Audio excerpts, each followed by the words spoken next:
Ada huruf nun sukun setelahnya atau di depannya huruf ain. Nah, nun sukun berjumpa dengan huruf ain. Kita lihat di samping. Huruf ain itu termasuk salah satu huruf izhar halqi. Huruf to itu termasuk salah satu huruf syamsiyah. Perhatikan tanda mad atau tanda panjang yang di kotak nomor 4. Kalau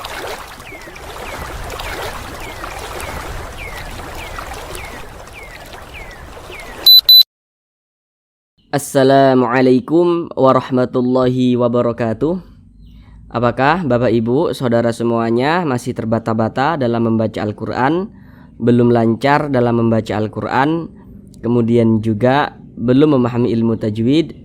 Mari belajar mengaji Al-Quran bersama kami. Akan kami jelaskan tajwidnya dengan pelan-pelan, sehingga dengan penjelasan tajwidnya yang pelan-pelan, maka insya Allah Bapak Ibu saudara semuanya langsung dapat dengan mudah memahami ilmu tajwid. Kemudian dengan kita memahami ilmu tajwid, maka bagi Bapak Ibu saudara semuanya yang belum lancar dalam membaca Al-Quran, yang masih terbata-bata dalam membaca Al-Quran, insya Allah secepatnya bisa segera lancar. Namun sebelum itu kami doakan terlebih dahulu, semoga Bapak Ibu saudara semuanya senantiasa dalam keadaan sehat, dipermudah segala urusannya, dikabulkan segala hajat-hajatnya, dan senantiasa dilancarkan rezekinya oleh Allah Subhanahu wa ta'ala. Amin, amin ya rabbal alamin. Baiklah, langsung kita mulai belajar mengaji Al-Qur'annya. Kita kali ini akan belajar mengaji Al-Qur'an dengan penjelasan tajwidnya yang pelan-pelan, yakni pada surah Al-Baqarah ayat 227. Di sini akan kami bacakan terlebih dahulu dengan pelan-pelan. A'udzu billahi minasy syaithanir rajim. Bismillahirrahmanirrahim. Wa in 'azamut talaqa fa innallaha sami'un 'alim. Sekarang kita bahas tajwidnya dengan pelan-pelan. Namun seperti biasa ada beberapa hal yang kami sampaikan di awal supaya lebih memudahkan Bapak Ibu saudara semuanya dalam memahami penjelasan tajwid yang kami sampaikan nantinya. Yang pertama, jika nanti kami katakan huruf sebelumnya atau huruf di belakangnya daripada suatu huruf, maka yang kami maksud adalah huruf yang berposisi sebelah kanan, yang arahnya itu ke sebelah kanan. Kalau nanti kami katakan huruf setelahnya atau huruf di depannya, maka yang kami maksud itu adalah huruf yang berposisi sebelah kiri daripada suatu huruf. Intinya itu yang arahnya itu ke sebelah kiri. Nah, kemudian di sini yang pertama wa in. Di sini ada huruf nun sukun berjumpa dengan huruf ain. Ini huruf nun, tanda sukun tuh seperti ini. Huruf sukun atau huruf mati, ya itu sama saja. Kadang kan kalau kita belajar ngaji itu ada yang mengatakan ini huruf mati, nah itu sama dengan huruf sukun maksudnya. Nah, namun sebelum itu perhatikan dulu di samping. Kalau kita membaca Al-Quran, apabila berjumpa dengan huruf nun sukun atau berjumpa dengan salah satu tanda baca tanwin. Tanda baca tanwin itu memiliki 3 bentuk dia. Yang nomor 1, baris 2 di atas itu namanya fathatain. Yang nomor 2, baris 2 di bawah itu kasratain. Dan yang nomor 3 itu namanya dhammatain. Nah, pokoknya setiap membaca Al-Quran nih, kita baca Al-Quran, berjumpa dengan huruf nun sukun atau berjumpa dengan salah satu tanda baca tanwin, maka kita perhatikan huruf setelahnya atau huruf di depannya tuh kita perhatikan, maka terjadilah suatu hukum tajwid. Nah, contohnya di sini yang kita temui adalah huruf nun sukun. Ini huruf nun, tanda sukun seperti ini. Setiap membaca Al-Quran ada huruf nun sukun, kita perhatikan nih huruf setelahnya. Nah, tadi kalau kami mengatakan huruf setelahnya atau huruf di depannya, maka huruf yang berposisi sebelah kiri daripada suatu huruf. Berarti sebelah kiri daripada huruf nun mana? Huruf ain. Jadi kalau membaca Al-Quran berjumpa dengan huruf nun sukun, kita perhatikan huruf setelahnya, atau kita perhatikan huruf di depannya, huruf setelahnya atau huruf di depannya. Jadi terserah saudara mana yang kiranya mudah untuk saudara ingat dan untuk saudara pahami begitu. Setelahnya atau di depannya, maka itu sama saja yang kami maksud. Ada huruf nun sukun setelahnya atau di depannya huruf ain. Nun sukun berjumpa dengan huruf ain. Kita lihat di samping. Huruf ain itu termasuk salah satu huruf izhar halqi. Maka nun sukun berjumpa dengan huruf ain itu hukumnya adalah izhar halqi. Karena dia izhar, maka dibaca jelas, tidak berdengung. Jadi dibaca pendek saja, kemudian dibaca jelas. Yang dibaca jelas itu apanya? Huruf nunnya ini kita baca wain. Wain. Terjelas, jelas huruf nunnya tuh jelas, huruf n-nya tuh terbaca dengan jelas, wain begitu. Kemudian tidak didengungkan, jadi dibaca pendek saja, wain azamut tolah begitu. Jangan dibaca wain azamut tolah, jangan dipanjangkan seperti itu, pendek saja, wain azamut tolah begitu. Kemudian di sini ada huruf alif lam. Ini huruf alif, ini huruf lam. Letaknya dia jejer seperti ini. Jejer seperti ini diletaknya, makalah dinamakan alif lam. Jadi kalau membaca Al-Quran berjumpa dengan huruf alif lam, kita perhatikan setelah huruf lam atau di depan huruf lamnya itu huruf apa? Ini huruf alif, ini huruf lam. Setelah huruf lam atau di depan huruf lam di sini adalah huruf to. Kita lihat di samping. Huruf to itu termasuk salah satu huruf syamsiyah. Maka alif lam berjumpa dengan huruf to, hukumnya adalah alif lam syamsiyah. Alif lam syamsiyah itu biasa disebut juga dengan idgham syamsiyah. Kenapa disebut idgham? Karena huruf lamnya ini dia dibaca idgham. Jadi huruf lamnya ini dia tidak dibaca. Makanya di sini kan tidak ada tanda bacanya kan huruf lamnya. Dia langsung masuk ke huruf yang di depannya ini atau yang setelahnya ini ya. Jadi dia langsung masuk ke huruf to. Wa in azamut tola langsung masuk ke huruf to. Maka dinamakan idgham syamsiyah juga. Kemudian la dibaca panjang. Perhatikan rumus mad tabi'i yang di kotak nomor 3. Kalau kita membaca Al-Quran berjumpa dengan huruf alif. Ini huruf alif nih, benderanya nih huruf alif. Kemudian sebelum huruf alif ada huruf yang memiliki tanda baca fathah. Ini baris satu ke atas nih tanda baca fathah namanya, atau harokat fathah. Kalau ada alif sebelumnya ada huruf yang memiliki tanda baca fathah, maka huruf yang memiliki tanda baca fathah yang berposisi tepat sebelum huruf alif, maka huruf tersebut dibaca panjang. Ini alif, sebelumnya ada huruf yang memiliki tanda baca fathah, maka huruf yang memiliki tanda baca fathah ini yang berposisi tepat sebelum huruf alif, maka huruf tersebut dibaca panjang. Jadi secara singkatnya rumus mad tabi'i yang di kotak nomor 3 itu huruf alif pasangannya adalah tanda baca fathah sehingga huruf sebelumnya dibaca panjang begitu. Ini alif, sebelumnya ada huruf yang memiliki tanda baca fathah, maka huruf tersebut dibaca panjang.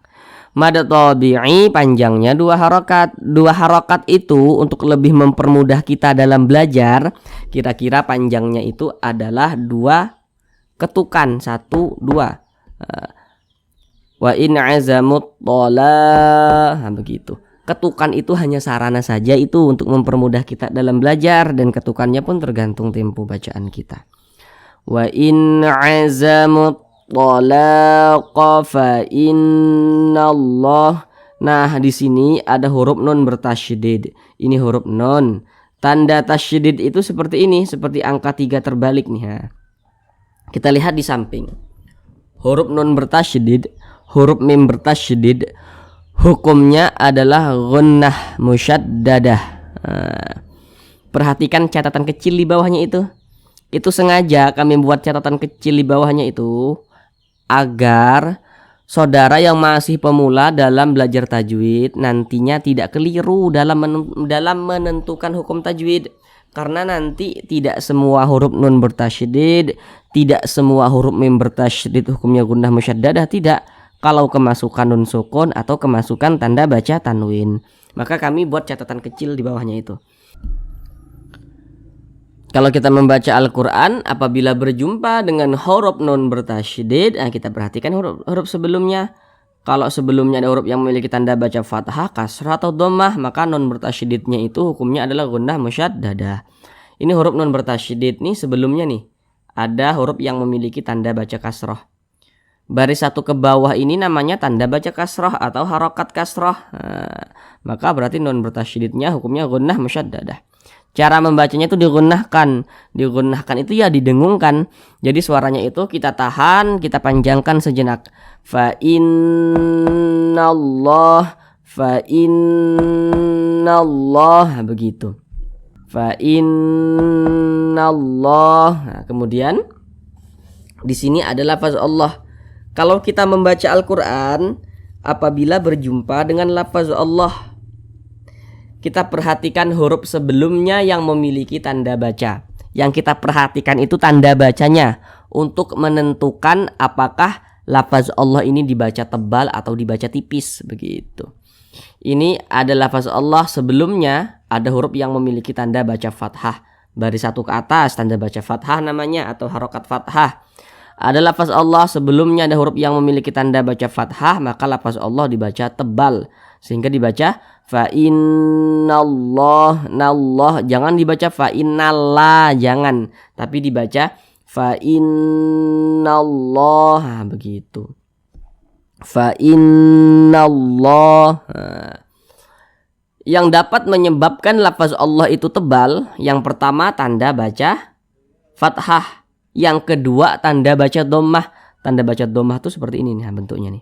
Jadi kalau ada lafaz Allah sebelumnya ada huruf yang memiliki tanda baca fathah seperti ini atau tanda baca dhammah, maka lafaz Allahnya kita tebalkan.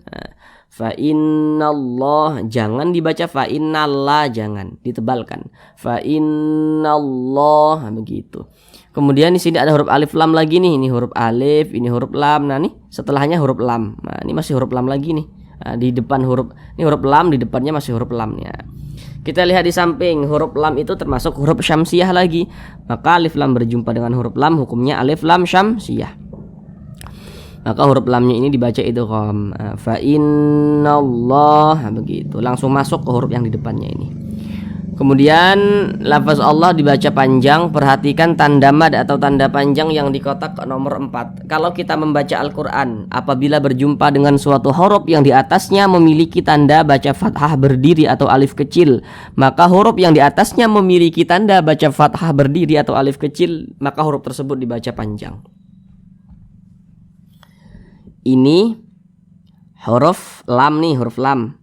Di atasnya nih ada tanda baca fathah, tapi dia bentuknya tuh berdiri seperti ini, berbentuk alif kecil seperti ini. Nah, maka setiap huruf yang di atasnya memiliki tanda seperti ini, tanda baca fathah berdiri seperti ini, maka dia dibaca panjang. Nah, tanda baca fathah kan mereng seperti ini, tapi kalau dia berdiri seperti ini maka dia dibaca panjang. Nah, mad tabi'i panjangnya 2 harokat. Jadi mad tabi'i itu bisa ditulis dalam bentuk seperti ini, alif kecil seperti ini, atau fathah berdiri.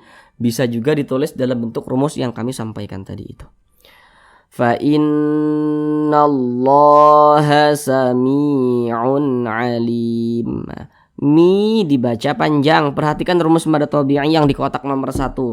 Kalau membaca Al-Quran berjumpa dengan huruf ya sukun, ini huruf ya tanda sukun tuh seperti ini. Sebelum ya sukun ada huruf yang memiliki tanda baca kasrah nih.